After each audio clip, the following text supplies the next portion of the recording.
Actualités et sujets reliés au monde financier, les stratèges vous aident à mieux comprendre et gérer vos finances personnelles, que ce soit en termes d'assurance, de budget, de fiscalité, d'investissement ou de planification de retraite.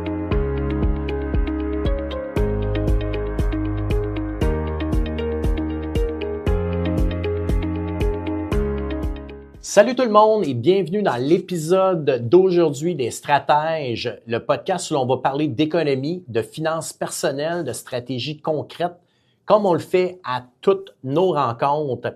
Je suis Pascal Dion, je suis accompagné aujourd'hui de Samy Zakem. Salut Samy. Salut Pascal, comment ça va? Ça va super bien. Écoute, je suis content de t'avoir aujourd'hui. On va aborder un sujet là, qui présentement là, est assez présent dans l'actualité, puis qui peut générer assez d'inquiétude. Je ne sais pas si tu te souviens qu'on a une petite guerre en Iran. Oh que oui, je pense qu'il n'y a pas une journée qui passe sans qu'on n'entend pas parler sur toutes les plateformes.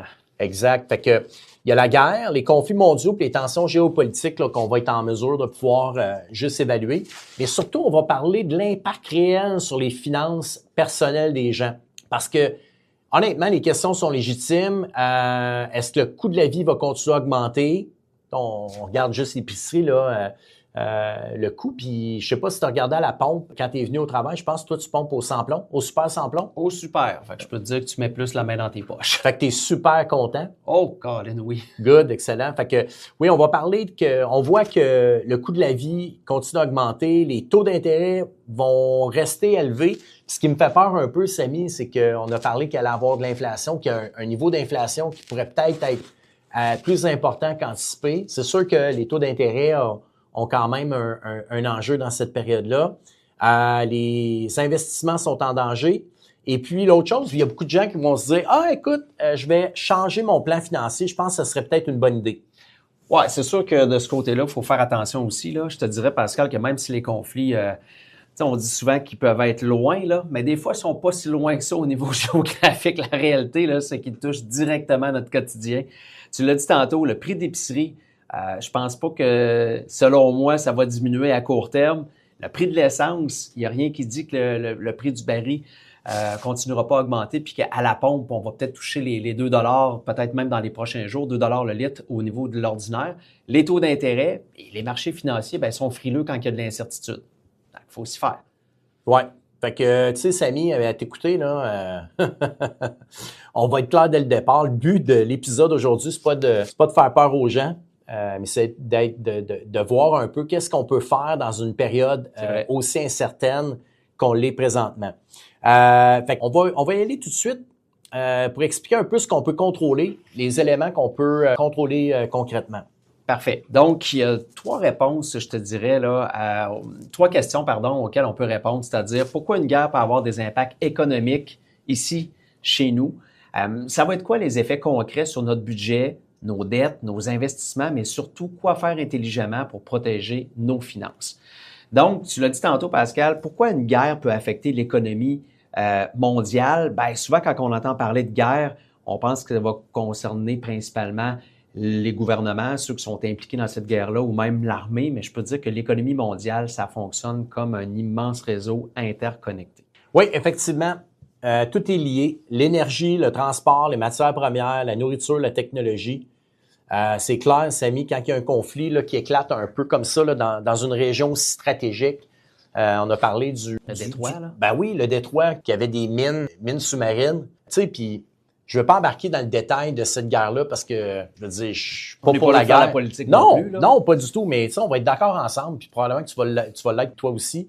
Si on venait à vouloir t'attaquer, qu'est-ce que tu ferais? Tu veux te défendre. Ah, c'est clair. Tu regardes ce que tu as sous la main. Donc, en gros, là, ce que ça peut faire, ça peut perturber toute la chaîne économique au complet. Ouais. Là, ce que ça veut dire concrètement, là, ça veut dire que s'il y a moins de pétrole qui transite comme dans les canaux traditionnels, il y a moins de gaz disponible, les routes commerciales sont soit bloquées, sont plus risquées, ça va affecter le coût des transports, puis les assurances vont être pas mal plus élevées.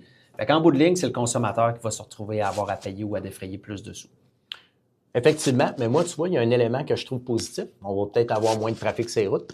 Ah, OK. Ouais, c'est vrai. Vu de même, les gens vont peut-être faire moins de déplacements. Exact. Fait que, ultimement, là, ces coûts-là se retrouvent dans le prix que vous payez. Fait que même si le conflit se déroule à des milliers de kilomètres, c'est sûr et certain qu'on en a quand même les conséquences. On en subit les conséquences. Oui, puis je te dirais qu'aussi, un des facteurs clés là-dedans, Pascal, c'est l'incertitude. Hein? Les entreprises vont moins investir parce qu'ils ne savent pas dans quel sens va se dérouler le conflit, va-tu s'éterniser. Les marchés deviennent plus nerveux, les consommateurs hésitent davantage. Fait qu'il y a pas mal de choses qui sont sur pause à ce moment-là. Donc, actuellement, ce qu'on pourrait peut-être parler, là, c'est l'impact du coût de la vie puis de l'inflation. Parce que j'en parlais tantôt, une augmentation du coût de l'essence, une augmentation du pétrole, grosso modo, va avoir un impact directement dans nos assiettes. Non pas qu'on mange du pétrole, mais notre nourriture pour le transport, je veux dire, veut pas, on n'y échappera pas. Donc, on va parler justement du coût de la vie. Fait que parle-moi-en un petit peu, Samy. Ouais, je te dirais qu'il y a le premier impact qui est l'impact visible, hein, c'est l'énergie. Quand ton énergie coûte plus cher, ça affecte tout. Transport des marchandises, on en a parlé, la production, le chauffage, la livraison.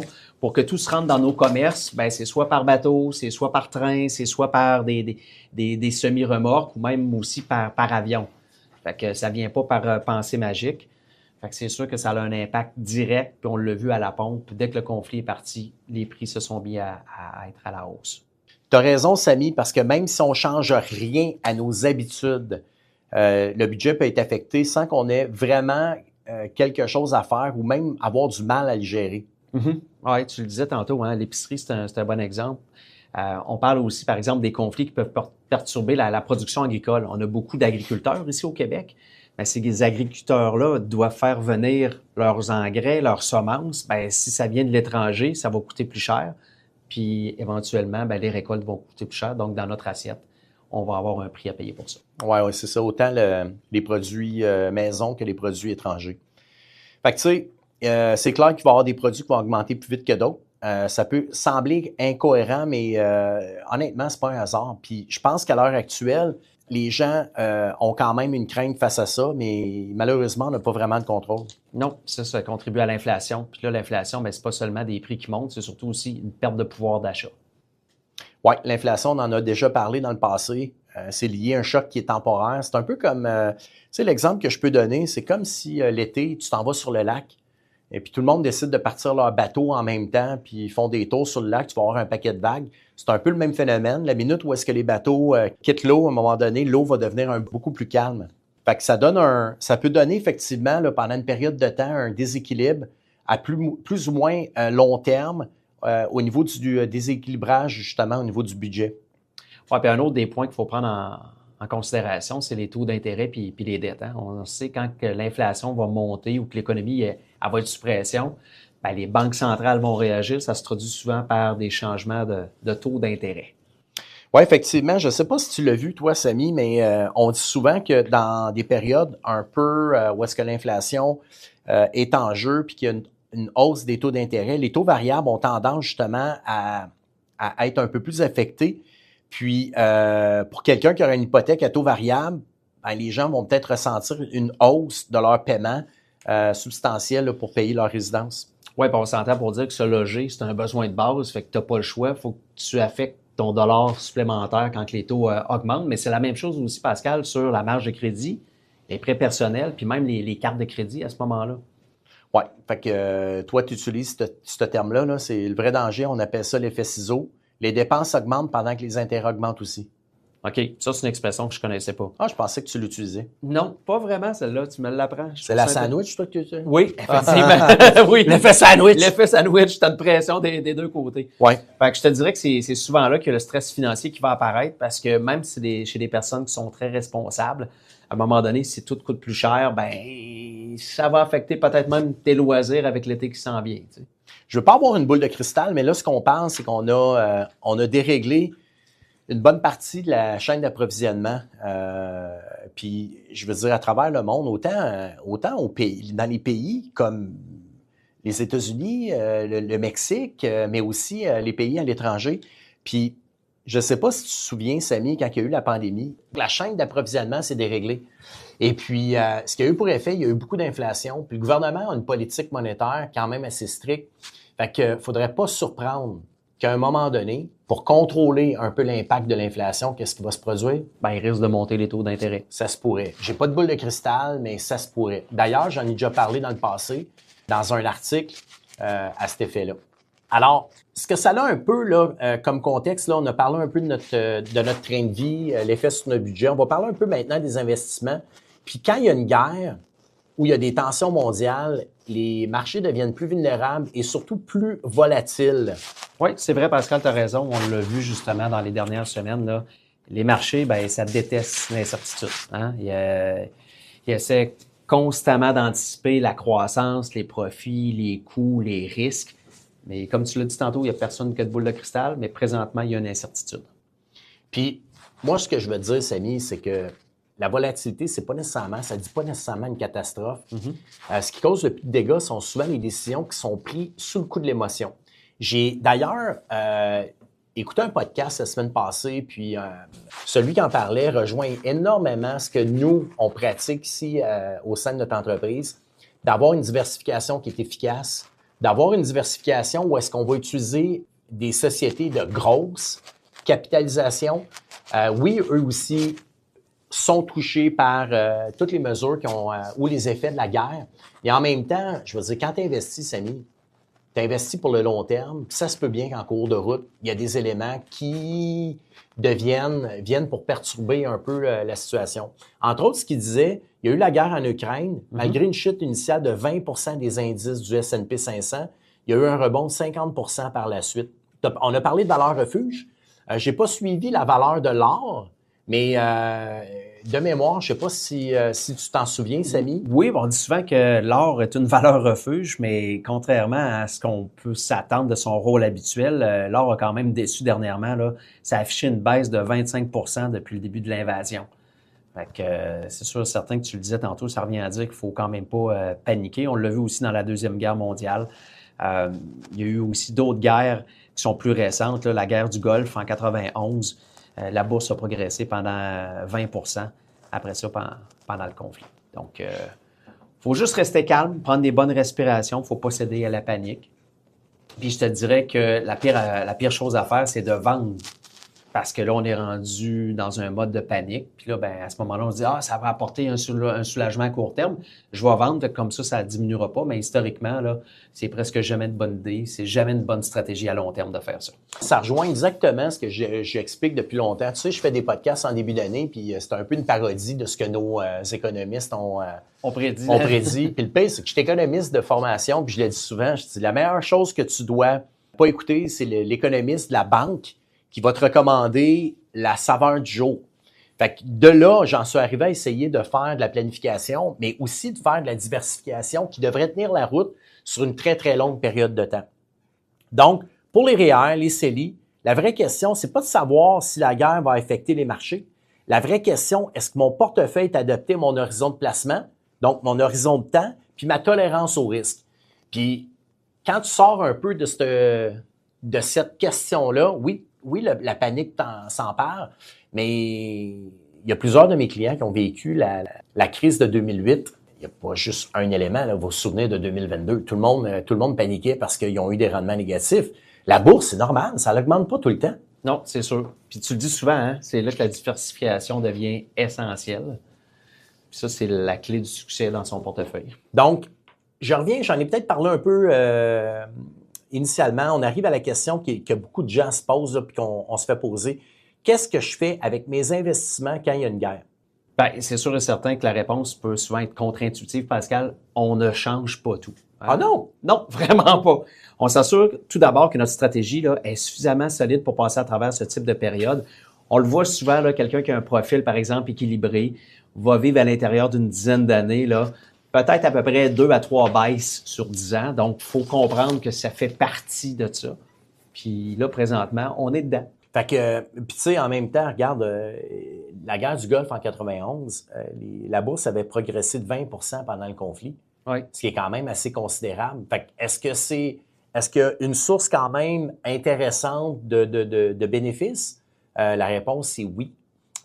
Donc, faut saisir aussi les opportunités. Fait qu'une guerre, ça change pas les règles de l'investissement à long terme, selon moi. Puis on doit agir toujours, surtout comme un test de solidité sur ton portefeuille. Oui. Fait que tu as acheté un portefeuille, tu devrais le garder tel quel, puis vivre un peu avec la situation. C'est un peu comme je te dis souvent au golf, Samy, tu as un driver, bon, ben, tu gagnes avec ton driver ou tu perds avec ton driver. C'est sûr. Mais normalement, on va être d'accord ensemble, Samy, que dans l'investissement, c'est pas une question de gagner ou perdre.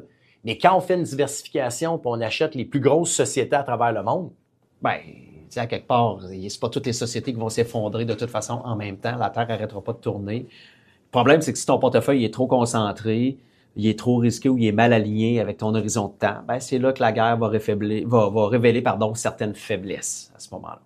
fait qu'un portefeuille à long terme bien structuré va comprendre généralement des actions pour la croissance, C'est vrai. des obligations pour la stabilité, des liquidités pour la flexibilité, puis parfois de l'immobilier selon le profil. Fait que c'est clair que dans une situation comme celle-là, si tu te concentres, comme tu le disais tantôt, tu t'exposes à des risques qui sont supérieurs, puis de la volatilité, puis même voir ton portefeuille chuter quand même assez drastiquement. J'avoue qu'un portefeuille qui baisse de 50 % c'est assez stressant, mais quand tu as acheté des titres de bonne qualité, ça peut arriver. Oui, ça c'est sûr. Puis l'objectif, ben, c'est pas d'éviter les baisses, Pascal, hein? C'est surtout d'éviter qu'une seule baisse fasse tout dérailler ton plan. Fait qu'il n'y a aucune guerre qui va affecter toutes les régions du monde de la même façon ni au même moment. Puis effectivement, hein, tu sais, d'être exposé à plusieurs régions, ben, qu'est-ce que ça fait? Ben, ça permet de réduire ton risque, puis tu ne dépends pas d'un seul pays ou d'une seule région très concentrée. Puis tu sais, on a parlé un peu de diversification au niveau géographique, on a parlé au niveau de la catégorie d'actifs. Un des éléments qu'on n'a peut-être pas parlé, c'est celui de la diversification sectorielle.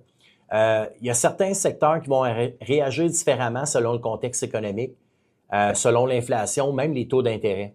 Oui. Fait que ça, il faut réellement pouvoir en tenir compte. Oui, puis de faire une révision peut être quand même assez bon aussi. Là. Le but, c'est pas de prédire qui vont être les gagnants. Tu le dis souvent, on n'a pas de boule de cristal, mais c'est surtout d'éviter de dépendre d'un seul moteur économique. Dire, ben moi, j'ai investi juste dans les métaux précieux, puis finalement, ben ton portefeuille, il commence à débouler. Là, ça peut t'empêcher de dormir. Ouais, là, il y a les bitcoins aussi. On en parle.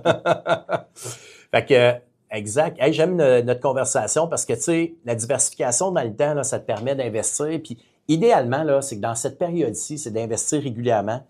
Puis, c'est une des meilleures protections là, pour l'incertitude. Je ne sais pas si c'est ce que tu recommandes souvent à tes clients. Tout le temps.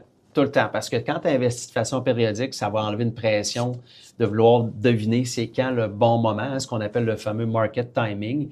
Puis, quand tu investis de façon périodique, ben ça t'amène à une certaine discipline. Fait que tu le sais que ton argent va être investi, puis si le marché a baissé un petit peu, ben à ce moment-là, ça va te permettre d'en acheter un petit peu plus des parts. Fait que ça va se rétablir avec le temps. Tu as raison. Puis moi, j'en conviens ce qu'il faut éviter dans la période de guerre, là, c'est de changer complètement notre stratégie d'un coup sec. Là. La peur parce qu'il y a une guerre. Écoute, le nombre de personnes que... Et d'ailleurs, j'ai excuse-moi, j'ai... Une anecdote? Une anecdote. Il y a quelques années, j'ai un de mes amis, je fais affaire avec son père, et puis c'est dans la période de la grippe aviaire. OK. Et puis le monsieur m'appelle pour me dire qu'il faut qu'il retire tous ses sous. Fait que... Pour quelle raison? J'ai aucune idée. On avait tout diversifié, tout était bien fait. Écoute, la diversification était somme toute correcte. Puis si je regarde le résultat aujourd'hui, il y aurait eu un excellent rendement. Souvent, c'est le temps qui prouve la recette. Puis finalement, il a décidé de tout sortir, puis je lui avais fait signer une décharge. En tout cas, il avait payé des impôts, c'était vraiment pas une bonne transaction. Il y avait ça dans un portefeuille non enregistré. Et puis, j'ai laissé les choses aller parce qu'à un moment donné, je me suis dit, garde, va s'occuper de ses affaires. Puis son fils, à un moment donné, je le croise au centre d'achat. J'étais à Place Laurier à Québec, puis je croise son fils, puis qui était un de mes amis, puis ça faisait longtemps que je n'avais pas vu. Fait qu'à un moment donné, je me mets à jaser avec. Puis j'ai demandé, puis ton père, la grippe aviaire, il me regarde, il se tape le front, il dit, quel imbécile. Fait que, il dit, je lui avais tellement dit de te faire confiance, puis finalement, il a décidé justement de retirer son argent. Ça l'a été pour lui sa pire erreur de sa vie au niveau financier. Il a toujours réussi dans la vie, ce monsieur-là, mais celle-là... Basé sur un élément d'actualité. Un élément qui avait peur, il avait écouté TVA Nouvelles probablement, là, puis il est arrivé à ce résultat-là. C'est ça. Fait que changer complètement la stratégie sur le coup de la peur, tu fais pas ça. Puis ce que tu dois éviter également, c'est dans la même lignée, c'est de concentrer ses investissements sous un seul thème qu'on entend à la mode, par exemple. Oui. Puis là, dernièrement, là, je suis en train de regarder Internet. Là. Tout le monde fait du market timing. Là. Quand est-ce qu'il est le meilleur moment pour entrer puis pour sortir? C'est vraiment pas la meilleure des scénarios. J'ai même une de mes amies l'année passée, au mois de février, là, qui a décidé en janvier, qui a décidé de tout sortir ses billes du marché. Elle n'est pas rentrée. Hey, fait qu'elle n'a pas eu le rendement l'année passée. Ouais. Fait que ça, c'est sûr que ça, c'est pas l'idée à suivre. Puis, comme par exemple, ce qu'il faut éviter, c'est d'avoir un portefeuille qui va changer à chaque crise. Il n'est pas flexible, puis il est instable. Fait qu'en gros, les tensions mondiales, ça crée de l'incertitude. C'est clair au niveau économique. Oui, c'est vrai. Mais la meilleure protection reste toujours la même. C'est un plan clair puis discipliné de l'information. Fait qu'en gros, si l'épisode vous a aidé, partagez-le avec quelqu'un qui se pose des questions en ce moment. Et si vous voulez justement qu'on approfondisse un sujet en particulier, écrivez-nous. Ça va nous faire plaisir de répondre à vos questions. info@strateging.com. Oui, ça m'a fait plaisir, Samy. On se revoit dans notre prochain épisode. Tu aimes notre podcast Les Stratèges? Tu veux en savoir plus sur les sujets discutés? Alors n'oublie pas de t'abonner afin de rester à l'affût des sujets qui façonnent le monde financier. Merci de votre écoute et à très bientôt.